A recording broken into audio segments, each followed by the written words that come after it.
Abran sus Biblias, hermanos, en Génesis capítulo 25 y permanezcan ahí en ese pasaje. Vamos a iniciar nuestra predicación de esta mañana en ese capítulo del libro de Génesis. Uno de los personajes que ocupa un lugar central en el hilo conductual de la redención es Jacob. Jacob, hijo de Isaac y nieto de Abraham. Y su historia dentro del plan del pacto de Dios nos es contada desde su nacimiento. Y esto lo hace el Señor para que nosotros entendamos que la elección no se basa en obras, sino en el propósito eterno de Dios, demostrando con ello que la salvación es por gracia y no por méritos humanos. Nosotros, como Iglesia Reformada, conocemos ampliamente esta doctrina porque la hemos estudiado mucho aquí en la Iglesia. En esta historia, Jacob aparece como un hombre astuto, calculador, inseguro y muchas veces temeroso, lo cual es un espejo de lo que es la realidad humana. Jacob engañó a su hermano Esaú y a su padre Isaac para quedarse con la bendición. Sin embargo, la historia de Jacob no termina ahí, no termina con su astucia. Dios lo somete a un proceso de maduración espiritual. Su huida hacia la región de Harán lo confronta con la soledad y con la necesidad de Dios. Allí en ese lugar Jacob experimenta una visión donde el Señor le confirma las promesas que anteriormente le había hecho a sus padres. Años después, en Peniel, luchando con el ángel de Jehová, Jacob pasa de ser el suplantador a ser Israel, el que lucha con Dios y vence. Ahí Jacob ya no confía en su astucia, sino que trata de aferrarse a la gracia divina diciendo: no te soltaré si no me bendices. Es otro Jacob que es transformado, como vamos a ver en el transcurso de la predicación. La vida de Jacob nos muestra que la elección divina no es anulada por nuestras debilidades, sino que es la gracia de Dios la que nos transforma a través de un proceso de disciplina, de quebranto y de encuentro con Él. Así Jacob maduró de ser un hombre que buscaba siempre de manera torcida la bendición de Dios, pasó a ser un patriarca que aprendió a depender directamente de Dios. Y en la predicación de esta mañana, hermanos, vamos a ver 3 aspectos en la vida de Jacob que nos demuestran el proceso que Dios lleva a cabo en la vida de un pecador que es transformado. Cómo Dios transforma al pecador que ha sido elegido por Él con un propósito, como dice en Romanos capítulo 8. Vamos a ver entonces 3 aspectos en la vida de Jacob. Primeramente vamos a ver que la elección soberana es de Dios. Vamos a ver que la elección soberana es de Dios. En segundo lugar, vamos a ver que la fidelidad de Dios nunca es anulada en su promesa. Y en tercer lugar, vamos a ver la gracia de Dios, cómo transforma al pecador. Vamos a orar, hermanos, y poner de manos del Señor nuestra predicación de esta mañana.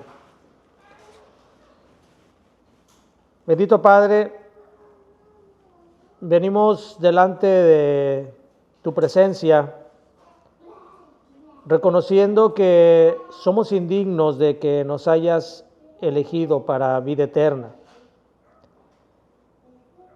Y te pedimos, Señor, que al meditar en la historia de Jacob, tu Espíritu Santo abra nuestro corazón para vernos reflejados en él, en nuestras necesidades de tu gracia, que seamos dependientes de tu poder y ser transformados por tu presencia.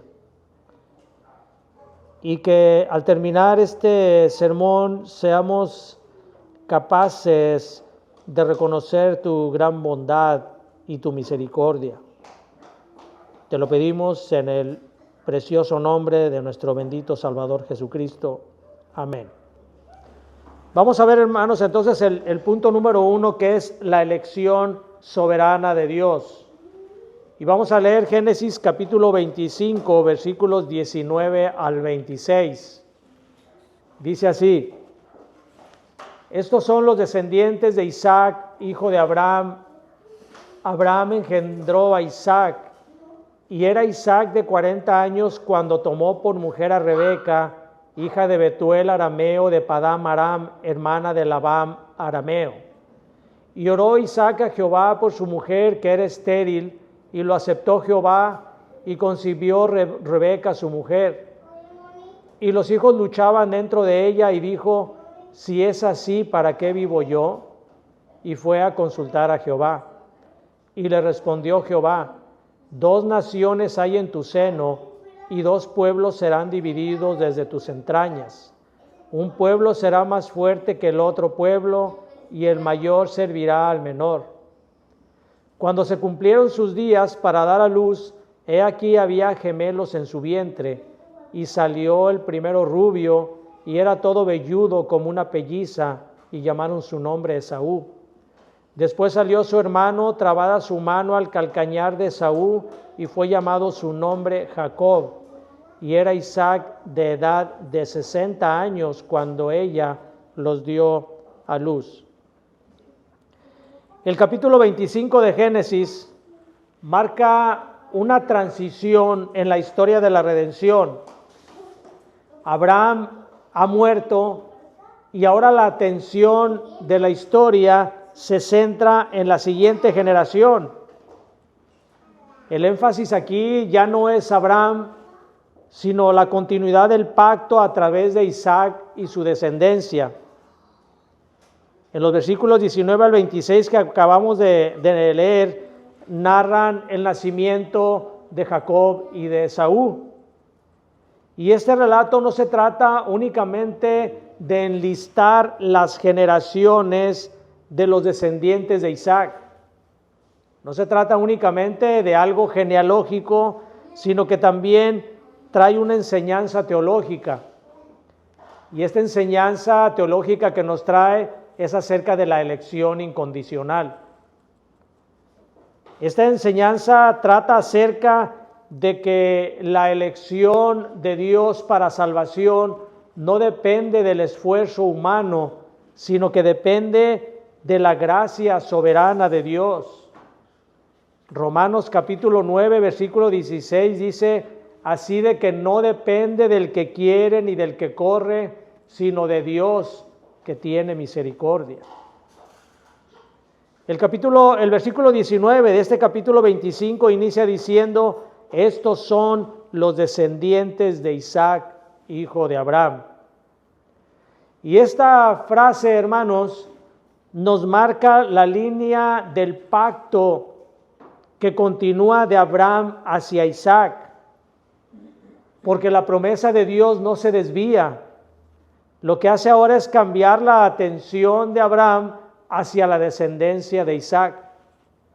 Y cada que veamos nosotros en la Escritura, en el libro de Génesis, una frase como esta que nos habla acerca de los descendientes de, nos está hablando acerca de una transición que pasa de una generación a otra, pero que siempre lleva el hilo conductual que nos va a llevar hasta el Señor Jesucristo. La herencia del pacto ahora es transmitida a Isaac. Sin embargo, Isaac no es el protagonista final de la historia. Isaac prepara el camino para Jacob y Jacob prepara el camino hacia Cristo. Vayan a Mateo capítulo 1, versículo 2. Mateo capítulo 1, versículo 2 dice: Abraham engendró a Isaac, Isaac a Jacob, y Jacob a Judá y a sus hermanos. Y en esta generación que nos hace Mateo, nos habla acerca de que generaciones después de esta misma generación de Isaac descendería a Cristo. Así que esa es la atención, hermano. La atención ahora ya se centra en la generación de Isaac, que transmite el pacto hacia Jacob, y Jacob nos marca hacia la venida de nuestro Señor Jesucristo. Dice aquí la Escritura que Isaac tenía 40 años cuando tomó a Rebeca por mujer. Rebeca era descendiente de la misma familia de Abraham, mostrando con ello que siempre Dios desea preservar su linaje escogido. Y esto trae para nosotros, hermanos, una enseñanza de que nosotros no debemos de emparentar con personas no creyentes, porque los valores y las creencias opuestos de los incrédulos a nuestras creencias y valores son muy diferentes y siempre nos van a llevar a conflictos, tentaciones e incluso separación espiritual. Así que debemos de tener nosotros mucho cuidado, hermanos, de ver con quién nuestros hijos van a emparentar para que no se unan, como dice la Escritura en 2 Corintios, no unáis en yugo desigual con los incrédulos, porque siempre va a traer problemas, incluso separaciones espirituales. Dice la Escritura entonces que Rebeca era estéril y que Isaac estuvo orando a Dios que le concediera descendencia con su mujer. Ahora aquí podemos ver que la perseverancia en la oración de Isaac fue tomada en cuenta por Dios y 20 años después le concede su petición. Y también, hermanos, para nosotros trae una enseñanza de la importancia de perseverar en la oración y de no desmayar, porque Dios va a traer siempre la respuesta a su tiempo. Así como años antes había ocurrido con Sara, la esterilidad de Rebeca y su posterior concepción nos muestra que la promesa de Dios no se cumple por poder humano, sino por intervención divina. Dios había prometido descendencia a Abraham, si recuerdan. Sara era estéril, pero Dios le concedió que tuviera, porque la promesa depende de Dios, no de nosotros, no de la intervención humana. La vida del creyente dentro del pacto está marcada absolutamente por la gracia de Dios. Una dependencia hacia la gracia de Dios es lo que marca la vida de cada creyente. Rebeca había concebido 2 hijos que luchaban dentro de ella. Y esto mostraba que aún dentro del vientre ya había conflicto entre 2 razas. Esto era una señal profética de la enemistad que hay entre los 2 diferentes linajes. La simiente de la serpiente y la simiente de Dios. Esto que el Señor menciona aquí es una lucha anticipada entre la tensión espiritual que hay entre el espíritu y la carne, entre los salvos y los perdidos, y entre la simiente de la serpiente y la simiente de Dios. Ahora ustedes podrán imaginarse el sufrimiento de Rebeca, porque ella sabía que esto no era bueno, y va ante Dios a pedirle al Señor aquello que estaba pasando, qué estaba pasando con aquello de la lucha de sus hijos en el vientre. Y el Señor le contesta: 2 naciones hay en tu seno, el mayor servirá al menor. Y es en estas palabras, hermanos, en las palabras de Dios, en los que encontramos la clave de la elección soberana. Porque la elección no se basa de méritos ni de obras, porque aún no había nacido ninguno de ellos para que hubieran hecho bien o mal, sino que Dios elige a Jacob únicamente por su propia soberanía, aún en contra de las leyes establecidas de que siempre los primogénitos heredaban lo primordial de las herencias. Pero Dios es soberano, hermanos. Dios toma las decisiones que a Él le parecen las mejores y así las hace saber, aun cuando parezcan a nuestros ojos cosas que son contrarias. Vayan a Romanos capítulo 9, versículo 10. Romanos capítulo 9, versículos 10 al 13. Dice, y no solo esto, sino también cuando Rebeca concibió de uno de Isaac nuestro padre, pues no habían aún nacido ni habían hecho aún ni bien ni mal, para que el propósito de Dios conforme a la elección permaneciese, no por las obras, sino por el que llama, se le dijo, el mayor servirá al menor. Como está escrito, a Jacob amé, mas a Saúl aborrecí. Este pasaje sobre el inicio de la vida de Jacob es crucial para entender la doctrina de la elección incondicional. Y esta doctrina, hermanos, se basa en 3 puntos, los cuales son muy importantes que nosotros conozcamos. El punto número 1 nos dice que la elección no depende de las obras. El punto número 2 nos dice que la elección es anterior al nacimiento de la persona, porque ha sido llamada, elegida desde antes de la fundación del mundo. Y el punto número 3 nos dice que la elección es conforme al propósito eterno de Dios. Y podemos concluir en este primer punto que la elección de Dios entonces no se basa en méritos humanos, sino en su soberana voluntad. Porque antes de que Jacob y Esaú nacieran, Dios ya había determinado quién recibiría la bendición del pacto. Esto nos enseña que nuestra salvación y nuestro llamado no dependen de nuestras obras, sino de la gracia de aquel a quien elige y a quien llama. Y aunque la mayoría de las veces nosotros no entendamos por qué Dios elige de esta manera, debemos nosotros de vivir agradecidos de que su gracia y su misericordia se haya posado sobre cada uno de nosotros al momento de la elección. Vamos a tocar el punto número 2 de esta predicación, que nos habla de la fidelidad de Dios en la promesa.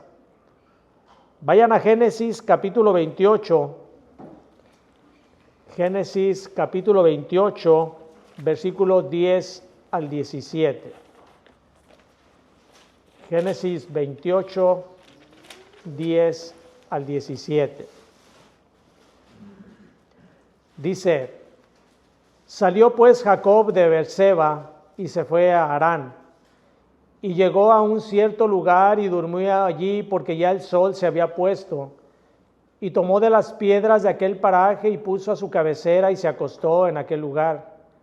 Y soñó, y he aquí una escalera que estaba apoyada en la tierra y su extremo tocaba en el cielo. Y he aquí ángeles de Dios que subían y descendían por ella. Y he aquí Jehová estaba en lo alto de ella, el cual dijo, yo soy Jehová, el Dios de Abraham tu padre y el Dios de Isaac. La tierra en que estás acostado te la daré a ti y a tu descendencia. Será tu descendencia como el polvo de la tierra, y te extenderás al occidente, al oriente, al norte y al sur, y todas las familias de la tierra serán benditas en ti y en tu simiente. He aquí yo estoy contigo y te guardaré por donde quiera que fueres, y volveré a traerte a esta tierra, porque no te dejaré hasta que haya hecho lo que te he dicho. Y despertó Jacob de su sueño y dijo: ciertamente Jehová está en este lugar, y yo no lo sabía. Y tuvo miedo y dijo: cuán terrible es este lugar, no es otra cosa que casa de Dios y puerta del cielo. Jacob huye de Beerseba hacia Harán. Después de haber engañado a su hermano y a su padre Isaac para obtener la bendición, teme a las represalias de su hermano y por consejos de su madre, de Rebeca, huye de Beerseba y dice que se va hacia Harán. Allí en ese lugar se encuentra él sin bienes, solo, sin seguridad, en un viaje incierto. Humanamente hablando se encuentra vulnerable, pero es precisamente en ese contexto en que Dios se le revela. En ese momento en que se encuentra de esta manera es cuando Dios se le revela. Este pasaje, hermanos, marca un nuevo comienzo en la historia de Jacob, porque es en ese lugar y en ese momento donde Dios le confirma el pacto hecho con Abraham y con Isaac. Y ahora lo hace, la confirmación del pacto lo hace directamente con él, con Jacob. Después de salir de Beerseba, Jacob llega a un lugar desconocido al que posteriormente él mismo le pone el nombre de Betel. Y él se encontraba ahí en ese desierto, probablemente era un lugar desértico, se encontraba en completa soledad y desamparado. Y es en medio de la debilidad y de la vulnerabilidad que Dios se le acerca y entonces le muestra a Jacob un sueño. Y en ese sueño Jacob ve una escalera que dice que conecta la tierra con ángeles y subiendo, bajando de ella. Esta imagen que Dios le muestra en sueños a Jacob es la imagen que representa el acceso que hay entre Dios y los hombres. Pero este acceso no es por una obra humana. Este acceso se basa en una revelación divina.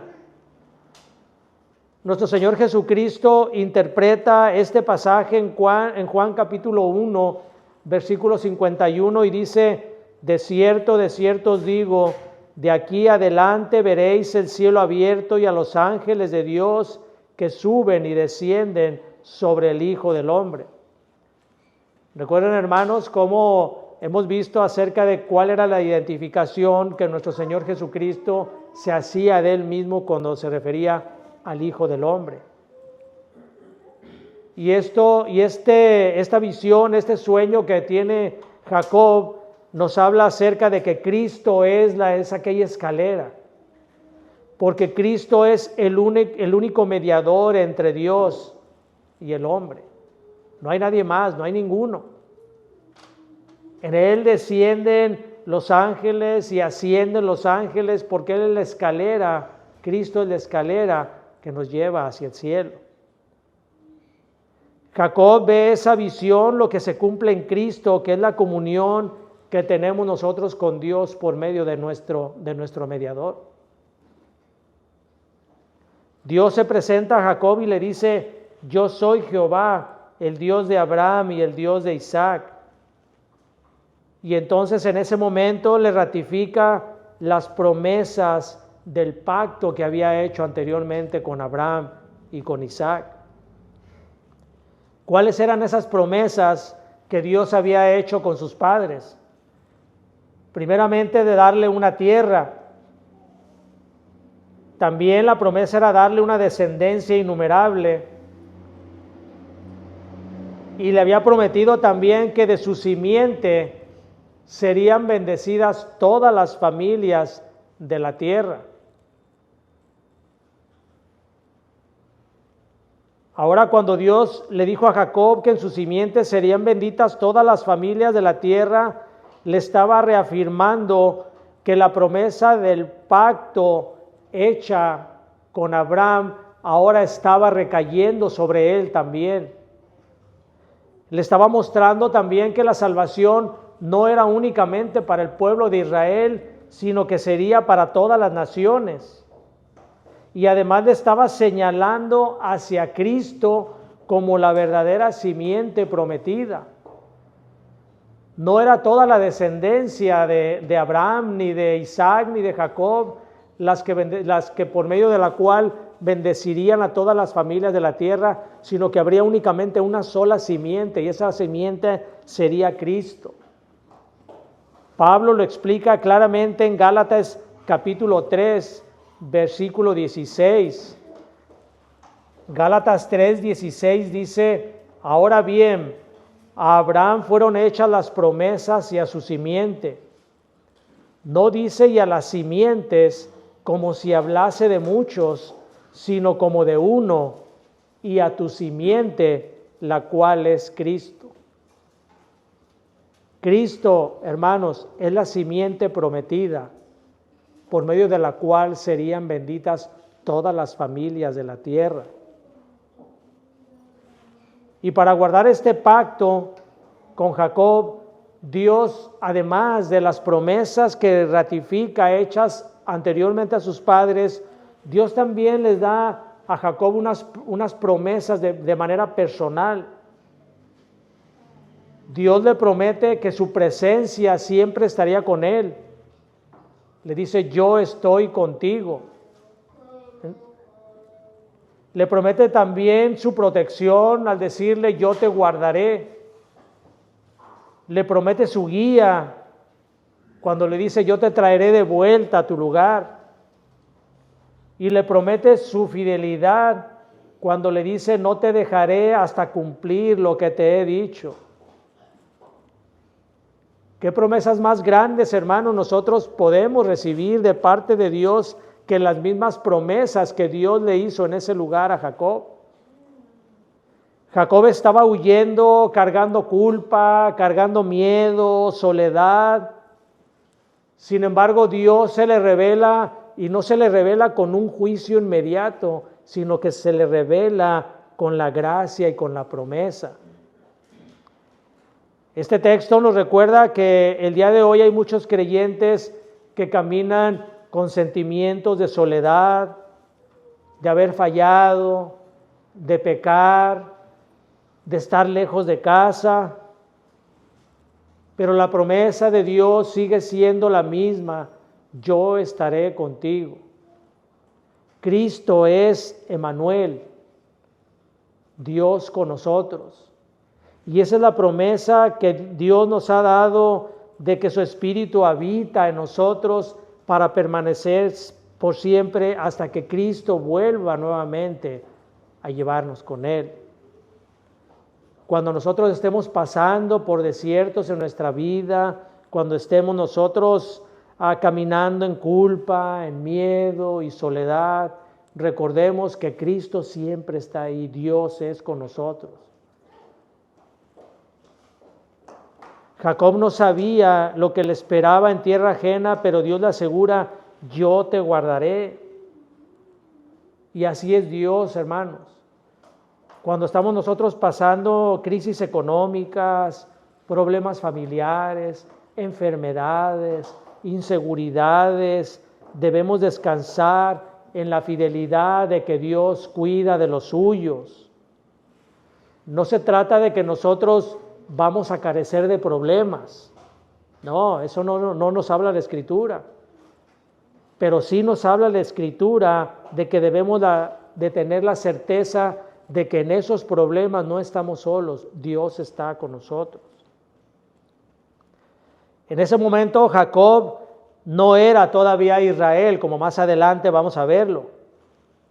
Su carácter aún necesitaba ser moldeado. Pero Dios le promete, le dice: no te dejaré hasta que haya hecho en ti lo que te he dicho. Y esto nos habla de la gracia perseverante que tiene Dios hacia nosotros. Porque Dios no abandona la obra que ha comenzado en nuestras vidas. Filipenses 1:6 dice: el que comenzó en vosotros la buena obra, la perfeccionará hasta el día de Jesucristo. Y esto debería de traer a nosotros un gran consuelo para nuestras vidas, porque la presencia de Dios en nosotros garantiza que hay un propósito de Dios para nuestra vida. Porque el pacto de Dios descansa en su fidelidad, no en la nuestra. La fidelidad de Dios es inconmovible. Nosotros podemos ser infieles, pero Dios nunca va a ser infiel. Dios permanece fiel. Y el punto número 3, hermanos, nos habla acerca de la gracia que transforma. Vayan a Génesis capítulo 32. Génesis capítulo 32, versículo 22 al 32 dice: Y se levantó aquella noche y tomó sus 2 mujeres y sus 2 siervas y sus 11 hijos y pasó el vado de Jaboc. Los tomó pues e hizo pasar el arroyo a ellos y a todo lo que tenía. Así se quedó Jacob solo y luchó con él un varón hasta que rayaba el alba. Y cuando el varón vio que no podía con él, tocó en el sitio del encaje de su muslo y se descoyuntó el muslo de Jacob mientras con él luchaba. Y dijo: déjame porque raya el alba. Y Jacob le respondió: no te dejaré si no me bendices. Y el varón le dijo: ¿cuál es tu nombre? Y él respondió: Jacob. Y el varón le dijo: no se dirá más tu nombre Jacob, sino Israel, porque has luchado con Dios y con los hombres y has vencido. Entonces Jacob le preguntó y dijo: declárame ahora tu nombre. Y el varón respondió: ¿por qué me preguntas por mi nombre? Y lo bendijo allí. Y llamó Jacob el nombre de aquel lugar Peniel, porque dijo: vi a Dios cara a cara y fue librada mi alma.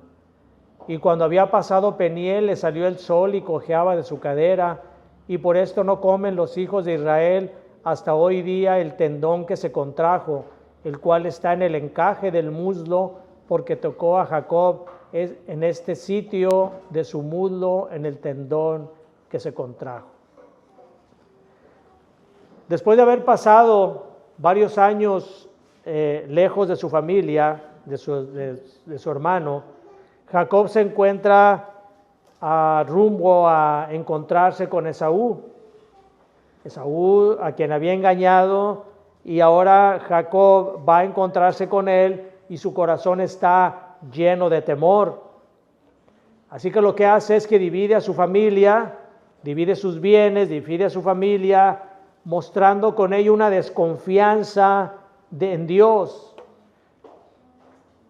una ansiedad y una desconfianza en Dios, porque lo que estamos aquí viendo, hermanos, es al hombre natural. Todavía Jacob necesitaba ser transformado. Es como nosotros, antes de ser transformados, siempre andamos en temor, confiando en nuestras propias fuerzas. Así se encontraba Jacob.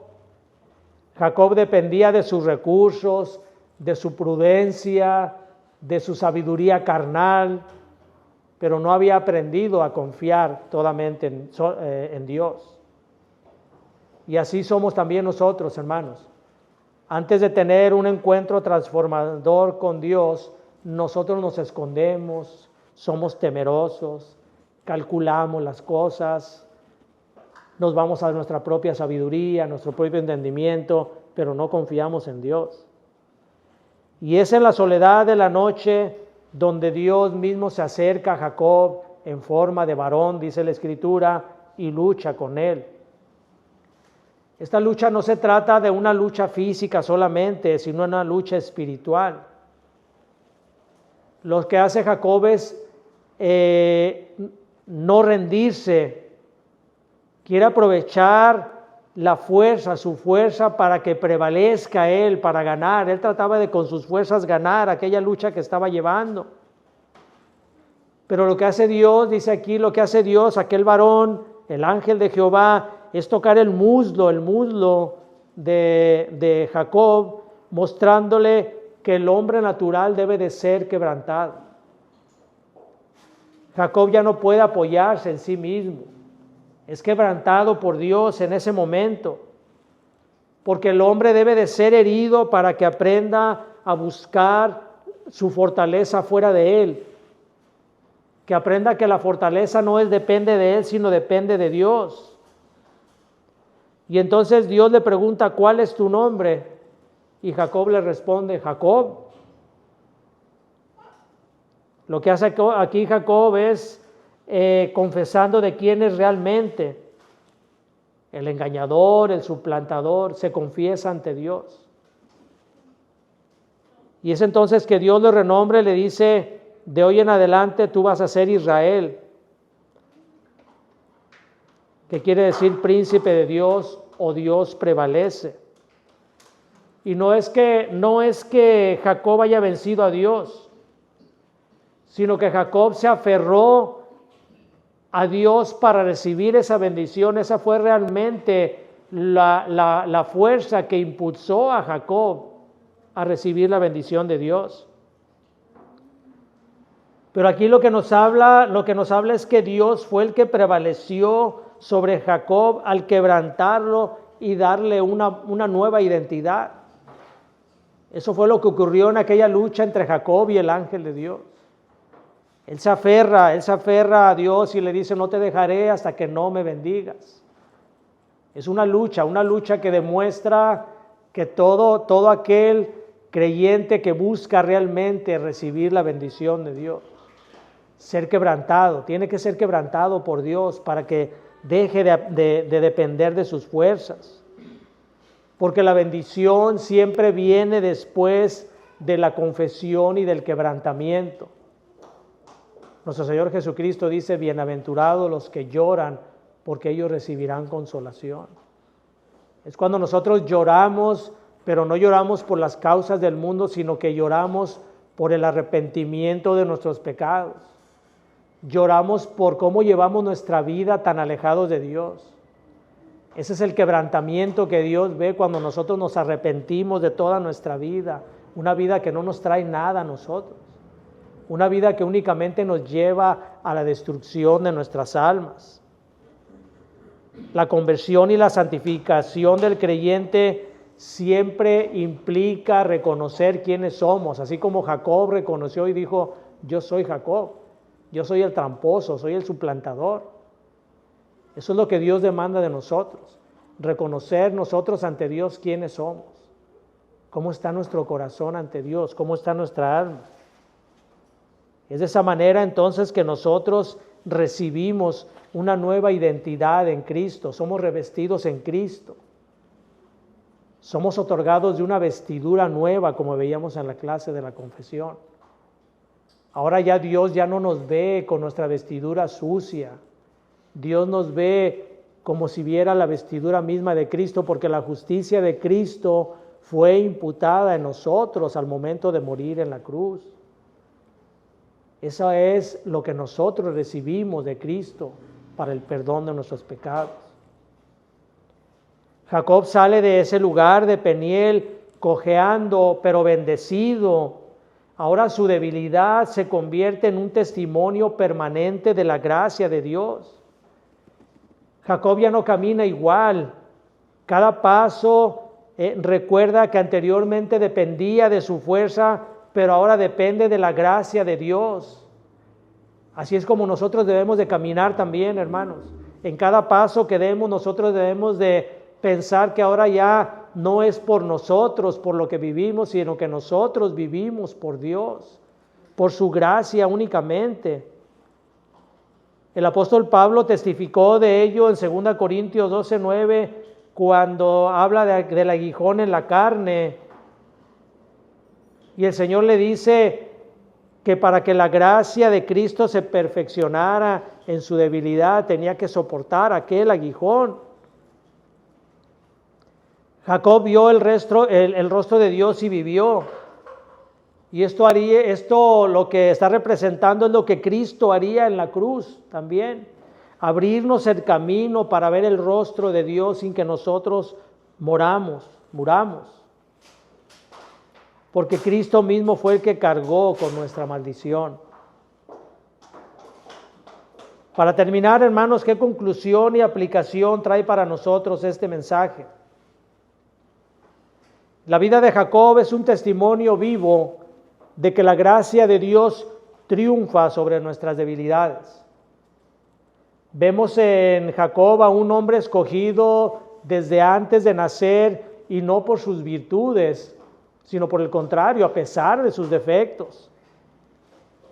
Su astucia, engaños y temores lo retratan más bien como alguien indigno, alguien que no debería de merecer la gracia de Dios. Y sin embargo, Dios lo llevó en un proceso de quebranto hasta convertirlo de Jacob a Israel. Él fue convertido en el padre de las 12 tribus, que es parte esencial en la historia de la redención. Este proceso nos enseña que la redención de Dios no depende de lo que nosotros seamos, sino que depende únicamente de su propósito eterno. Lo que Jacob fue en la carne, lo somos nosotros también por naturaleza. Nosotros somos débiles, somos inseguros, somos pecadores, somos inclinados a confiar en nuestras propias fuerzas. Pero lo que Jacob llegó a ser por la gracia de Dios, también nosotros lo somos, pero lo somos únicamente por la gracia de Cristo. Porque nosotros somos transformados, renovados, adoptados como hijos de Dios. Y así como Jacob luchó con Dios y salió marcado, cada creyente también debería de pasar por el mismo encuentro. Debe ser quebrantado para aprender a depender únicamente de la gracia de Dios. Y al final la historia de Jacob nos señala a Cristo, porque Cristo es el verdadero Israel. Cristo es la simiente prometida por medio de la cual serían bendecidas todas las familias de la tierra. Cristo obedeció perfectamente y es en su nombre en el que recibimos la bendición y la gracia de Dios. Por tanto, hermanos, la lección final para nuestras vidas es clara. Dios escoge, quebranta y transforma para mostrarnos que la gloria únicamente es suya. Y si nosotros, hermanos, nos sentimos como Jacob, temerosos, solos, manchados por el pecado, recordemos que en Cristo tenemos un nuevo nombre y un destino seguro, porque el Dios que comenzó en nosotros la buena obra, la perfeccionará hasta el día de Jesucristo. Confiemos en ellos, hermano. Vengamos a Dios siempre en arrepentimiento y confiando siempre en que su gracia, aun cuando nosotros no la merecemos, siempre la vamos a recibir por medio de Cristo. Vamos a orar.